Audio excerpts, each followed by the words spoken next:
Hello, and welcome to Stasis Pod, the Transformers Rescue Bots podcast. I'm Rob. I'm Jen. And I'm on patrol. That's right, because today's episode is episode 7, Cody on Patrol, written by our old pal Bob Forward. What? Oh, Yes. Nice. I didn't even notice that. Yeah. And this is a solo Bob Forward. No Larry DiTillio. Aw. Well, I guess they all would be now. I mean, this was before. Yeah, he might have been we unwell lost at this Larry point. DiTillio. Yeah. Oh. I mean, he did solo stuff for, other things, like Biker Mice from Mars. I don't think Larry DiTillio worked on that. Anyway. I refuse. Yeah, this first aired March 17th, 2012. And we open with Mr. Harrison having trouble with his helicopter pack again. It's that guy. It's this guy again. Yeah, is that the same guy with the helicopter pack from the first episode? It's the same guy. Okay, I wasn't sure. Yes. Yep, still, moderately overweight businessman in a helipack. It's like if character actor Stephen Root had Bumblebee's Action Master. Yes, basically. Pretty much. So everybody is now trying to rescue this guy before he plunges into the sea to his doom. Like everyone, all of them are out trying to help because no one can quite manage it. Also at one point I was like, and then he flies into Blade's rotors. Episode over. Well, he flies right into Blades. Yes. The cockpit, though. Yeah, his helipack is veering him off in wild directions and thwarting all of their attempts to stop him. Mm. And this is at one point when Boulder and Graham are trying to catch him. Graham says, "Oh, it's just like baseball. He's a line drive, and you gotta catch him." But instead, he kind of bounces, and Graham refers to it as a Baltimore chop, which is a super obscure baseball term. Oh, it is. Okay, it felt like it was made up. No, it's a real thing. So I guess Bob Ford is a baseball fan. It's from the dead ball era, which was like from 1900 to like 1920. That sounds terrifying. Was, yeah, well, it's is this like the dead universe where there are zombies? No, it just means that the ball, pitchers were given all sorts of license to put all sorts of schmutz on the ball to make it impossible to hit. Uh-huh. And actually, it did result in one guy getting killed when he got hit in the head with a baseball. Oh my god! Oh, jeez. You can't just call something the dead ball era and not have zombies or at least corpses. There was lots of weird stuff in early baseball that you could find. I think this is the era when the Rube was playing. Yes. One of the most famous, although you don't know him these days, insanely weird baseball players. His favorite hobby was chasing fire engines. He was a legitimate, they just picked a random weirdo off the street who just happened to be a crazy baseball player. Yeah, he was great at baseball, but he was, not well. Yeah, Rube Waddell. Yeah. Yeah, he may have suffered from developmental disability, mental retardation, autism, or ADD. And he was eccentric and childlike, but he was not illiterate. Although, according to Ken Burns' baseball documentary, he lost track of how many women he had married. Oh, yeah, I forgot about that. I think there's paperwork to help you keep track of that kind of thing. I mean, maybe not rings. Maybe. No, yes. He needed, someone watching. He might have been ADD, because, he needed an adult. It's hard to tell what was off with him, but I just love the fact that he loved chasing fire engines, because it's is he a dog? Maybe. And in the off season, he was a professional alligator wrestler. Wow, there's some goals right there. Sometimes he would leave in the middle of the game to go fishing. And he could be distracted by opposing fans if they held up puppies or shiny objects. This is amazing. The more you learn about him, the more it seems this guy can't be real, but that's a lot of early baseball. It's bizarre. I mean, like the dead balls. It does sound kind of like an act, but also like someone not trying to not be crazy. Like just giving into their crazy. I mean, it was this was like, this was like the 1890s. People hadn't figured out how to do an act yet. You just had legitimate weirdos wandering the streets. Maybe he was just drinking a lot of cocaine soda. I mean, he might have just been drinking turpentine. Maybe. I'm a doctor. Anyway, the Baltimore Chop. So because you couldn't really get home runs at the time, you would hit the ball right into the ground by home plate and it would bounce. So that would be the chop. Mm-hmm. And it was specific to Baltimore because Baltimore's coach, that was sort of his big strategy, so he packed the dirt really tightly around the home plate. But, I mean, it doesn't really happen so much anymore because, people can actually hit home runs. Mm-hmm. Yeah. Anyway, so they all I really know about Baltimore sports is that I should be a fan of the Baltimore Ravens for all the reasons that are why I am not a fan of sports at all. Being that they're apparently actually named for Edgar Allan Poe, and me being a gothy literary person appreciates that, but also me being a gothy literary person does not appreciate professional football. Yeah, I think they're the only professional sports team named after a poem. Yeah, which I appreciate, but also don't care for. And also their three mascots are named Edgar, Allan, and Poe. Oh, that's great. And yet the, rando Chad I work with who was talking about football did not know this, despite being, enthusiastically talking about football. I'm like, You make me sad. I mean, come on, he's probably the most famous Baltimorean who wasn't on The Wire. Although, I think if that had gone to a sixth season, they would have solved Edgar Allan Poe's murder.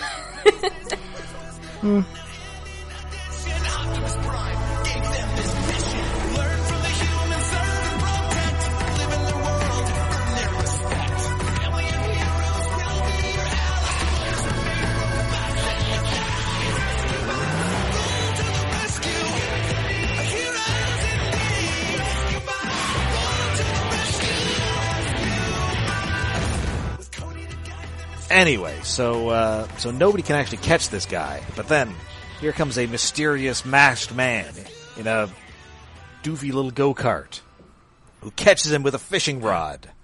Kamen Rider? Apparently, yeah, it's Kamen Rider. No. He is a masked rider, but no, it's and he has it's a just scarf. He does have a scarf.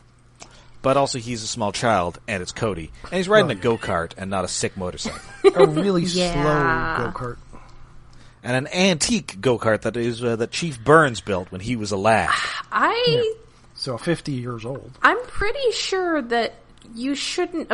And it sort of, from what he says later, it's got a lawnmower engine, and you should really not put a combustion engine in a wood frame. This is a very bad thing, and I have no idea how this entire thing has not gone up in flames.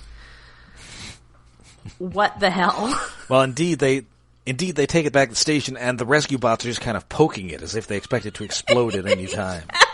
They're just in a square around it, and they're poking at it, and it just does a little sort of puff. It's aww. But yeah, don't put a combustion engine in a wood frame. That's a very bad idea. And speaking of things that are bad ideas, cut to the junkyard, where Boulder and Graham are tagging junk so it can be fed to the Scrap Master, which is a terrifying ambulatory shredding vehicle that kind of looks like, those old Transformers storybooks that had the tape with them. Yes. What were they Read and Hear or whatever? Satellites and one of is Doom. Jaws of Terror. Ooh. And this looks exactly like the thing from Jaws of Terror. The Crusher. Oh, the Crusher. It sort of looks like a garbage truck crossed with a truckosaurus. It does have a little bit of a saurian thing going on with the great big old jaws. I mean, it's not actually little arms. Walking. It's got treads, but yeah, it's got a pretty saurian kind of face. And a good thing nothing ever goes wrong with technology on this island. Oh yeah. Oh no, heaven forbid. And while they're feeding stuff to this scrapmaster, Cody is scavenging for junk parts for his go-kart. And so he finally finishes rebuilding this thing and unveils it. The Rollin' Thunder. So did they just let this child use an arc welder unsupervised? Yes, they did. All right. Oh no. Okay. I mean, the important thing is that Cobra's running scared, starting to wonder, can he survive the Rollin' Thunder? Yes, it sadly looks nothing like the G.I. Joe Rolling Thunder. It's just sort of a flashier go-kart now that has sort of a speed racer villain car feel. I mean... Yeah, this thing should be driven by, I don't know, Crunch Oiler or whatever the bad guy racers are in that. Yeah, Snake Oiler? I mean... There's a guy named Snake, and I think there's a guy named Crunch. At least it does have a metal frame now, so it's not quite as at risk of immediately bursting into flames. Also, I really like it. It definitely has a 8-year-old kid vibe of him having them do a whole little unveiling ceremony, and the others are like, all right, and then he gets their dad to give a little brief announcement to show it off, and it's very cute. It definitely felt like a thing that 8-year-olds make you do. Yes. Well, okay, you were right about a character named Snake Oiler. He even got a Lego toy. Okay, and there's another guy named Cruncher Block, who I was also thinking of. I think those are names... I've only seen the movie, but I assume those are from the TV show. They're from both, yes. Right. Anyway, so it is time for... I didn't realize they reused names from the cartoon as much in the movie. I need to re-see the movie. That's a great movie. We all do. I don't think I've seen it since it was in the theater. I did see it in the theater, though. I actually hadn't seen it until I caught it on TV about a year ago. Ooh. It was certainly a movie. Yes, it's very a movie. It's a great movie. It's possibly the best anime-based movie ever.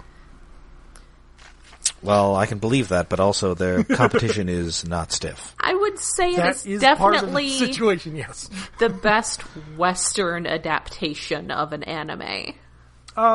Yeah, there might be a better one, but because I haven't seen all of them.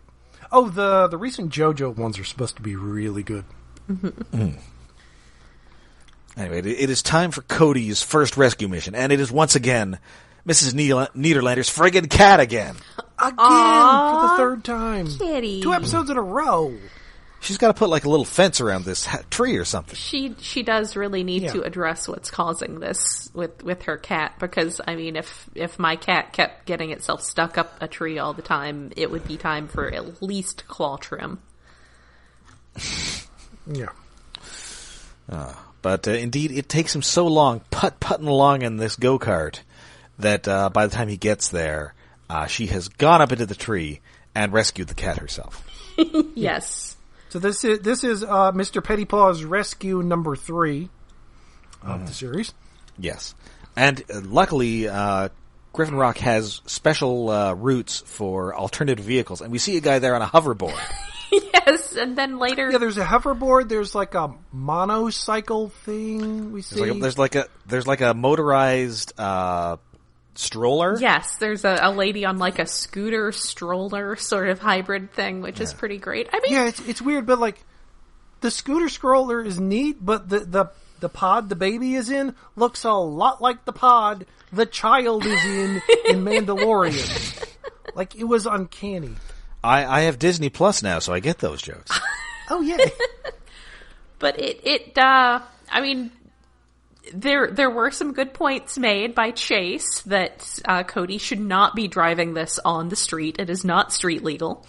Additionally, Cody makes an excellent point that Griffin Rock is a town that has a lot of alternative transportation. So I assume that basically what this is just like robust bike trails, like a bike lane, bike lane, but big enough to have like a go-kart, like go-kart sized bike lanes, bike trails. Mm-hmm.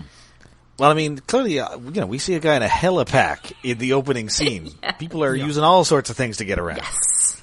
So, excellent points that no, he should not be, this is not street legal, but also that doesn't mean that he can't use it.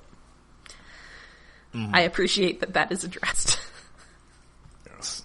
So so he runs into Frankie. She's walking the family dogs, Edison and Aristotle, which I think is another Back to the Future reference, because Doc Brown's dog in the movie is Einstein. Mm-hmm. Oh yeah, that does come. However, these are not small, fluffy, like Benji dogs. These are huge ass Dobermans. Like how? Like she can't be 100 pounds. Like why would you have her walking these large dogs? Yeah. Maybe they're very well behaved dogs. They would have to be, except they're not, because this thing backfires and these things bug off. No, it's a lot of dog to have. Like, my family had like a 50-pound dog that did not behave well, and I didn't usually. I mean, I'm not going to say get to walk it, but I was not usually expected to walk it because of that.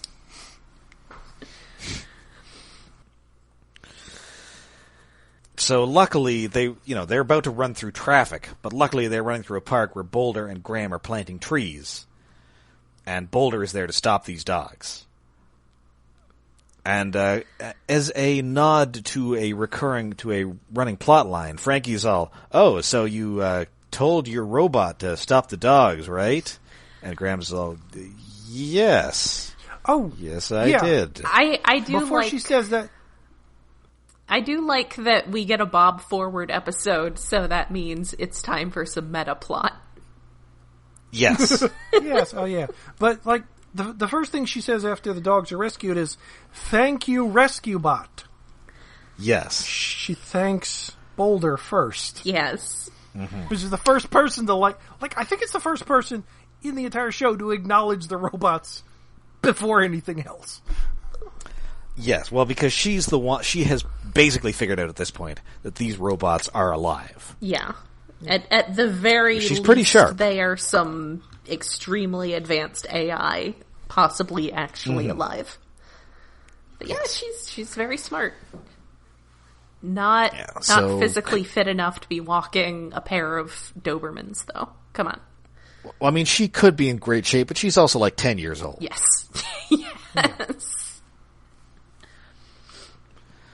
Yeah, so, Cody is pretty bummed out because his go-kart is extremely slow, and Boulder's telling him that it's okay, maybe it's it's nice to slow down and see what's important. And then he talks to his dad, who's also, it's very dangerous for a boy your age to be riding a super fast car. Maybe that's a bad idea. Yeah, it's like maybe. And he does this while reading the holographic newspaper. Oh yes, the holographic newspaper. I liked his holographic newspaper because they're in a future town.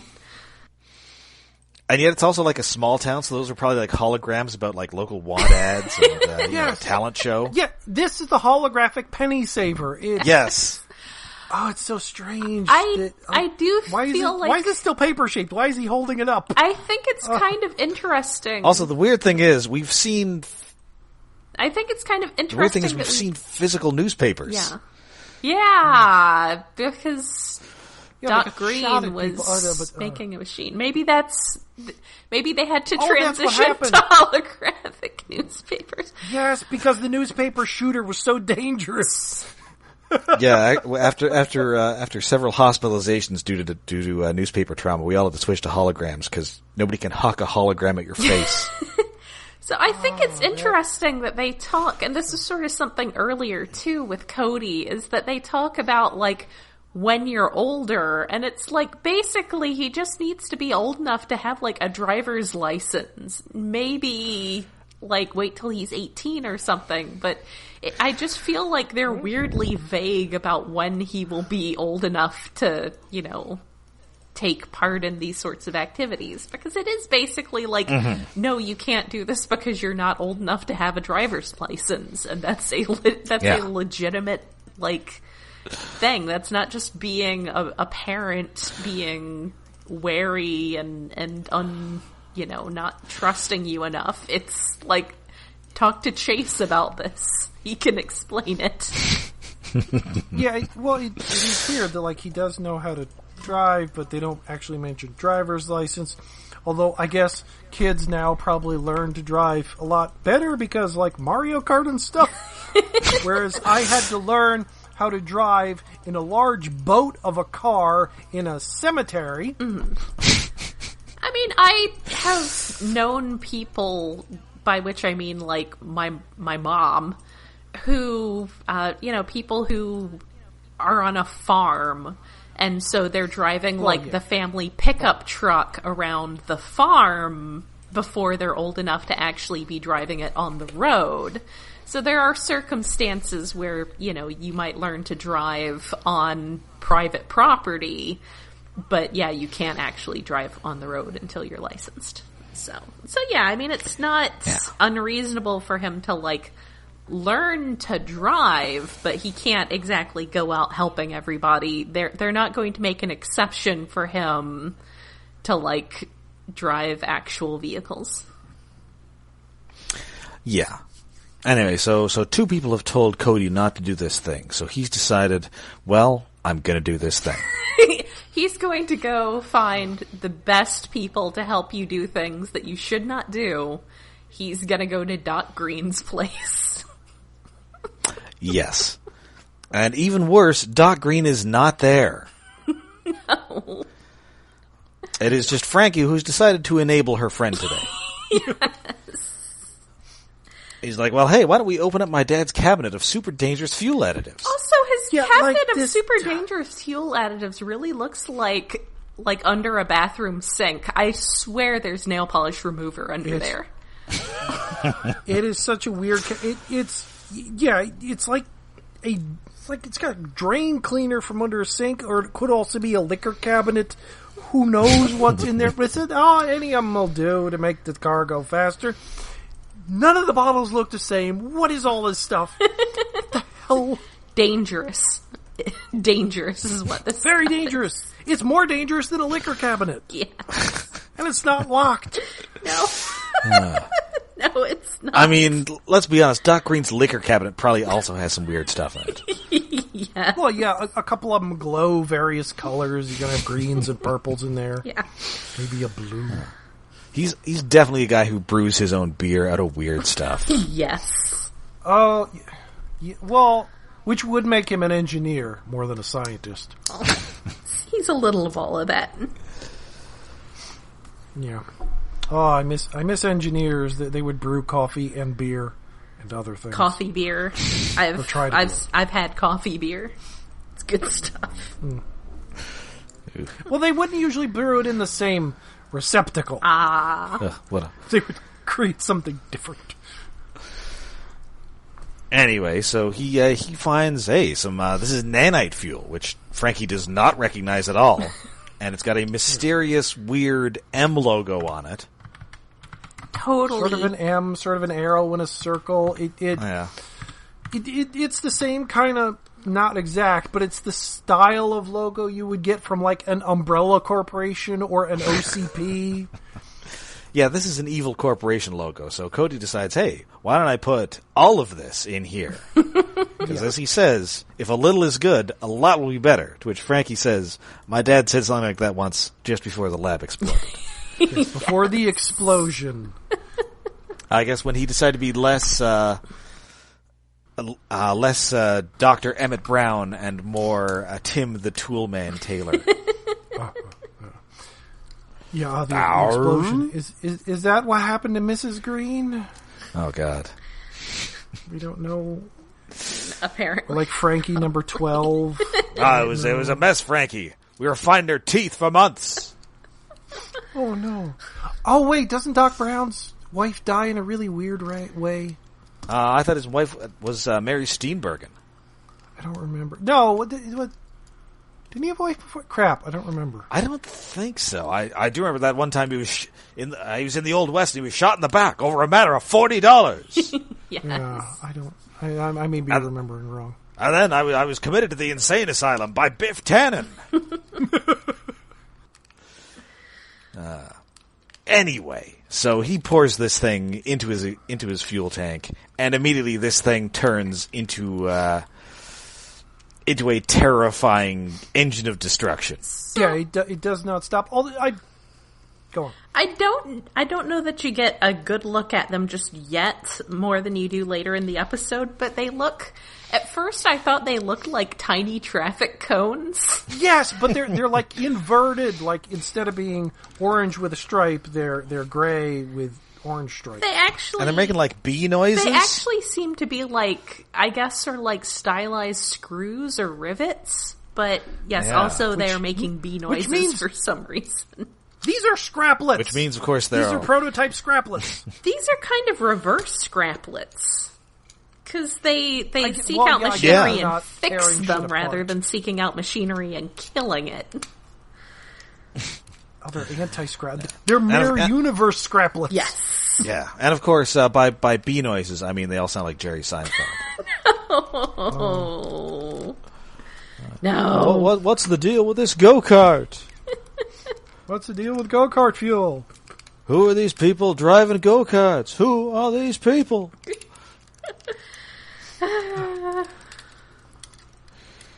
Clearly they should have neutralized this by pouring in some of those Kramer nanites. Yeah.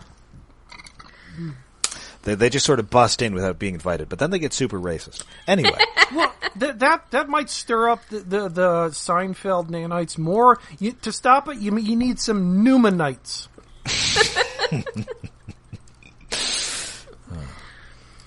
That's our second Wayne Knight reference in as many episodes. Oh yeah, nice. Haven't seen him anything in a while. Next episode, we're just going to be talking about Space Jam. Oh God, no! That movie did not age well. No, and they're making a sequel, supposedly. Jen, I'm going to have to invite you to come on and slam, and welcome to the jam. Okay, I do Speaking like of things I saw in the theater, as a meme. That was the movie that taught me that movies could be bad. Like, I saw that in the theater as a kid, and I thought, oh, this is terrible. I feel uncomfortable watching this. This makes me sad. Oh, I can't even remember the movie that taught me that. I can't believe Siskel and Ebert lied to me. I guess they're just big Bulls fans. Yeah. Because they're both from Chicago. Anyway, so Frankie immediately calls in. Emergency? Not yet, but just wait a sec. It's like pressing 9-1 and they're just waiting for the second one. I feel like she's probably used to this. This is like a thing that she probably has to do a lot. Like, she can tell her father's about to blow something up, so she just is like, gets them on the line. Every other day with Dad, it's like... She's got him on speed dial. Yeah. I've seen these warning signs before. I'm calling preemptively. In like maybe 5 or 10 minutes, start coming over here. Anyway, so the accelerator works on this, but the brake does not. So he finally has to call his dad, who tells him to go to the dump and try and like run into some piles of mulch. Well, no, his dad calls him because he just got the call from Frankie. Yeah. Yes. It's like, son, what you doing this time, son? So yeah, he does get to the junkyard and crashes into this mulch, but unfortunately, the nanites then abandon their host and they head straight for the scrap master, which goes into kill everything mode. Speaking of peril, Killdozer lives again. Oh my God, it's really scary. It's like this is very frightening for small children. I mean, Cody's about to, I don't know if you've seen the end of Fargo, but he's about to get Steve Buscemi'd. Oh. Again, kids, don't watch that yet. Yeah, but you can see both of those actors in a Transformers production. Because Steve Buscemi is in The Last Night, and Peter Stormare is on Animated. He's Prometheus Black. I forgot Steve Buscemi was in The Last Night. Was it? I should watch that again. I didn't hate that one. Wasn't Stormare like in a small part in one of the movies? I don't think he was. Am I thinking of somebody? There was like some bald character actor as like background in one of the middle movies. Well, you may be thinking of Dark of the Moon, where they go to like a bar full of Russians. Yeah, I thought he was in that scene. And one of them, and inexplicably, Peter Stormare is not there, even though he's Hollywood's go-to vaguely Russian guy, even though he's from Sweden. Okay. I could have sworn he was in that part. And he is in Armageddon, which is another Michael Bay movie. Yes. Playing a Russian. And he is in the second season of the Castlevania show on Netflix as a... Oh! Does he play Dracula? As a Viking vampire. Viking vampire. Which is because because he was also Dracula on The Batman. Ooh. Oh, yeah. That's pretty good. The Batman. That show was good-ish. Question mark. It had its moments. Yeah, it's hard to compare Batman animated series to Batman the animated series. Yes. But The Batman was second best, maybe? I think I'd still give that to Brave and the Bold. Brave and the Bold has a lot of great highs and ridiculous awesomeness like Aquaman, but as a whole, I don't know. It was fun, but in large doses, it's... I do think I like The Batman better than Beware the Batman, though. Mm-hmm. Yeah, that one was weird. Anyway, so yeah, luckily the rescue bots get there in time to prevent Cody from getting reduced to chunky salsa. Yes. And they even do the thing where they tuck a full gas tank at it. There's a huge explosion, and then the thing just comes out of there like the Terminator. Oh yeah, that was nuts that it just kept going and like the music that's in the scene, it's like it's an action movie, like guitar soundtrack stuff. Like it ramps up the danger with the soundtrack. Also, it doesn't help that this thing has some sort of like laser that it scans. It's like a targeting with. laser. So yeah, it's like also it targets Chase. It appears to have no regard for authority. Listen, it can't be bargained with. It can't be reasoned with. It doesn't feel pity or remorse or fear, and it absolutely will not stop ever until you're dead. Oh, yeah. Well, yeah, it's a killdozer. It's almost a killdozer. Wait, did the killdozer in Marvel Comics have a mouth? I can't remember. Was it like excavator? Well, there's Killdozer, there was like a bad movie, which was based. Right. I think it was based upon a short story, maybe. Yes, and they actually adapted. I can't remember if it was the movie but before that, in like the 50s monster comics, they ripped it off as Troll the Unhuman.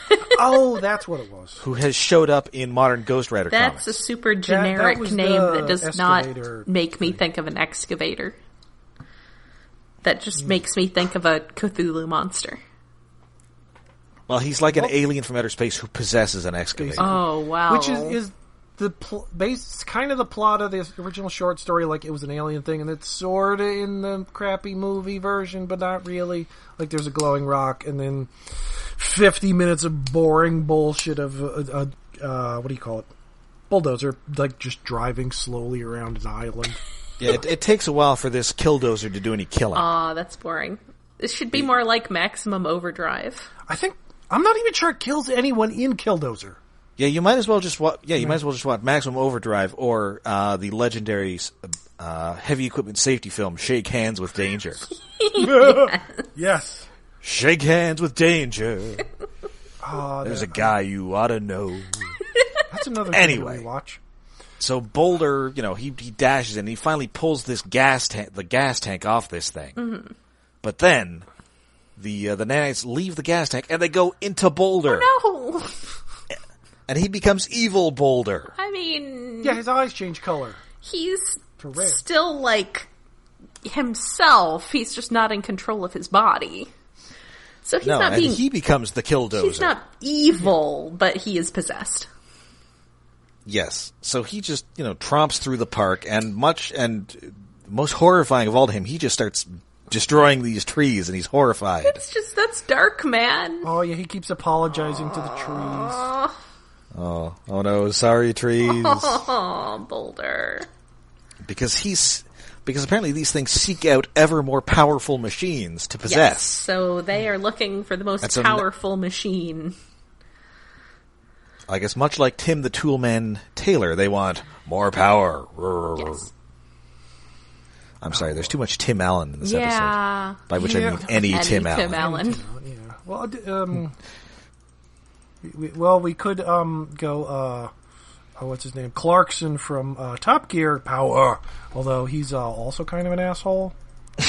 But at least he's still a funny asshole. Has he ever been busted for felony cocaine possession? No, but he has. Okay, well, there you go. Allegedly hit producers. Ooh. Oh, well, that's not good. And been racist, but he's British, so that kind of comes with the territory. Oh. Yeah. Anyway, so he gets to the power plant, and indeed, these things escape in there. But luckily, it turns out that there is too much power. Dun dun dun. And so these nanites just get, burnt out. Apparently, they start to build up a charge that starts to go across, the power lines, but then it just kind of fizzles out. I guess they die.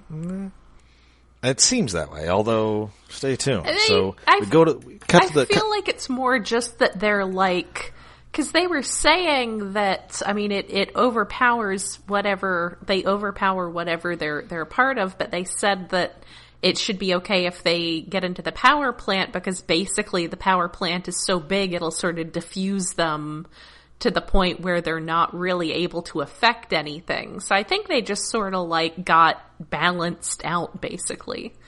They aren't, like I said, a big enough deal to be causing problems. Mm-hmm. Yeah, so we cut to the park the next day. Cody, for his foolishness, is having to replace all of the trees that Boulder has destroyed. Aww. Just digging a bunch of holes. Aww. And meanwhile, Chief Burns is goofing around in this go-kart, and everybody wants to have a try. Yes. They're like, oh, I guess that looks fun. Yes.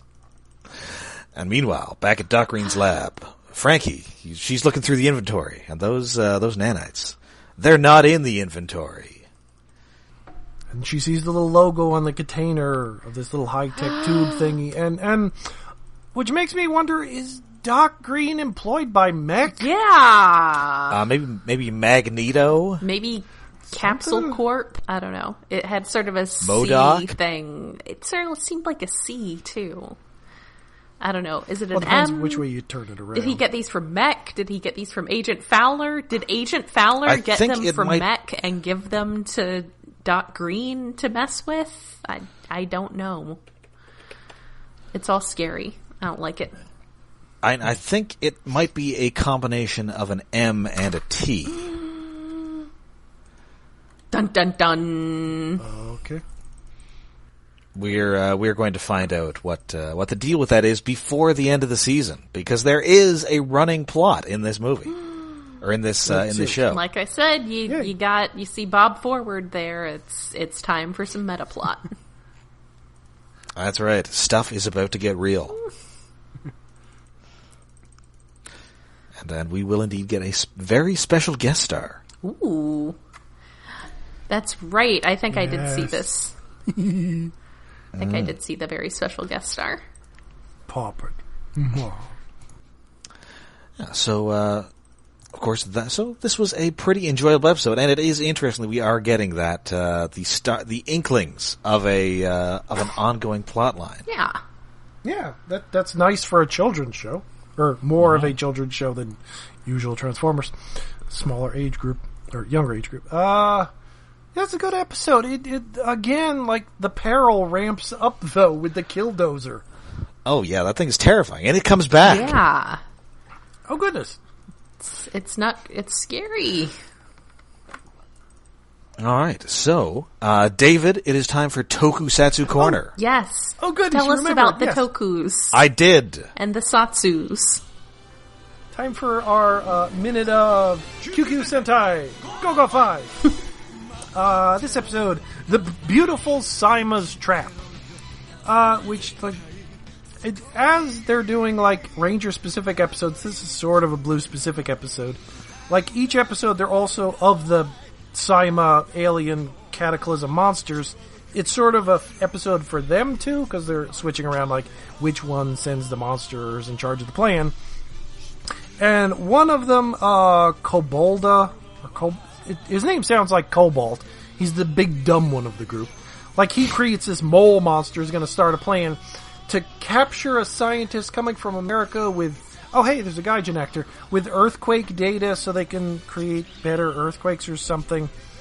But then the sister from last episode, Dinas, has a better idea of disguising herself as a normal human and getting the scientist, and then there's a whole thing where the scientist is actually a friend of the Ranger's kind of shitty father, so that's a whole thing.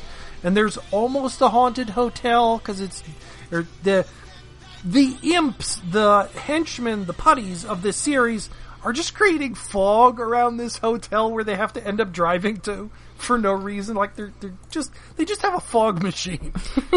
You know, like you do. And they drive to the hotel and there's no people there, but there's like warm tea and wind up dogs around. So like there were just people here. And it's almost a haunted hotel for a bit, and then just the imps show up dressed as like bellhops and beat them up. But it's not quite a Blue episode because it's more about this plot than it is about the Blue Ranger. And it ends up he gets captured because the monsters are trying to get a disc with the data, and they launch a flying sidecar with drills on the front. The Rangers do to beat the monster. Can't just do that with drills. Like, that's not how drills work. No, it's so weird because the one Ranger's driving around in a sidecar, in a motorcycle with a sidecar, and has drills on it, and like they're going to do something with those drills. The drills never actually spin, but the sidecar shoots off at a monster. It's weird. And the episode is almost but not quite shipping the Blue Ranger with Dinas. Mm-hmm. Like, okay? Like, she's just flirting with the Blue Ranger to, like, confuse him while she's trying to get the scientist and shit. It's just never quite comes together. It's an okay episode. It's just missing something. Although I realized at this point that it's hard to tell some of the Rangers apart. Mm-hmm. Like...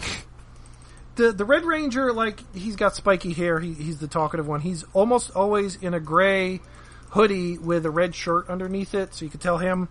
But none of the rest of them, except for the Pink Ranger, like, have color-coordinated outfits regularly. Mm-hmm. So it's like, which one are you?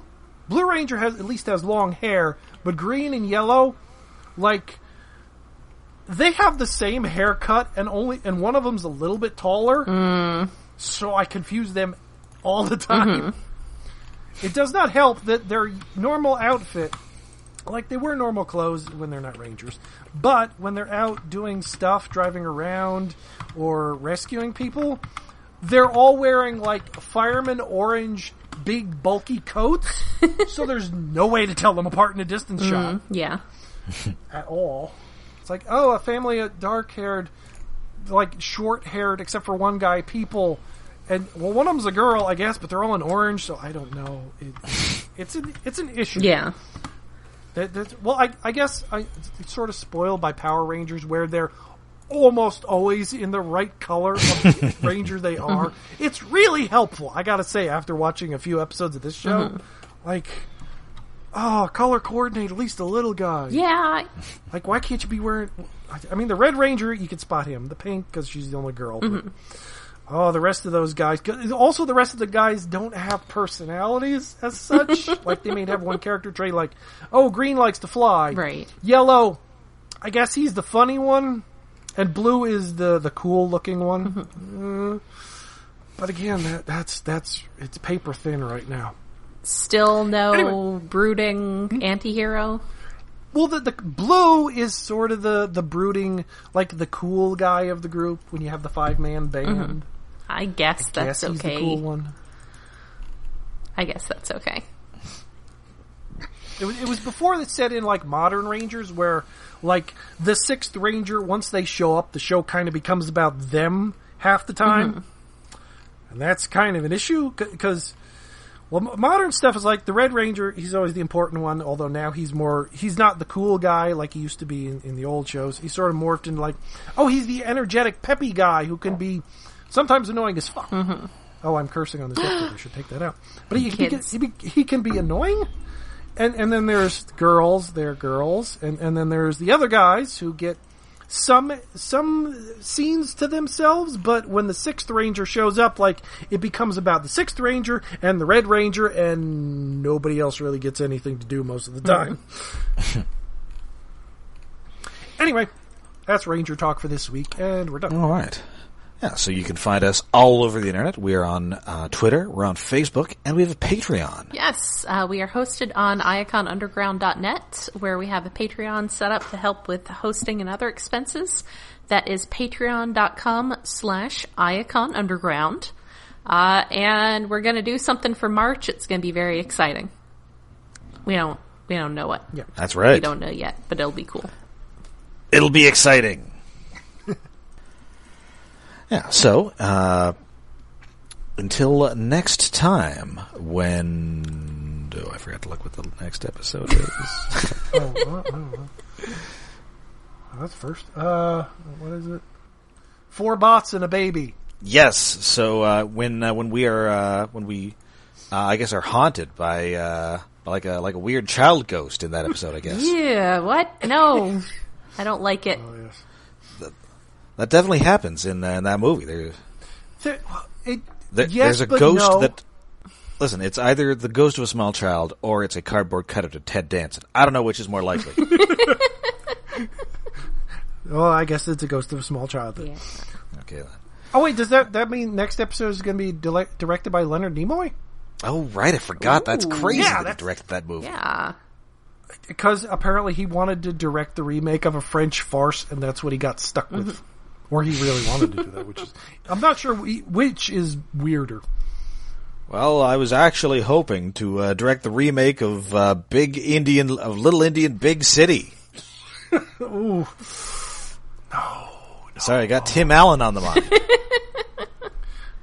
Racism. No more Tim Allen. Please never again. So until then, I'm Rob. I'm Jen. Scrapmaster got a toy. What? What? I'm David. Yes. Oh, wow. Yes. I'm going to look that up. Yeah.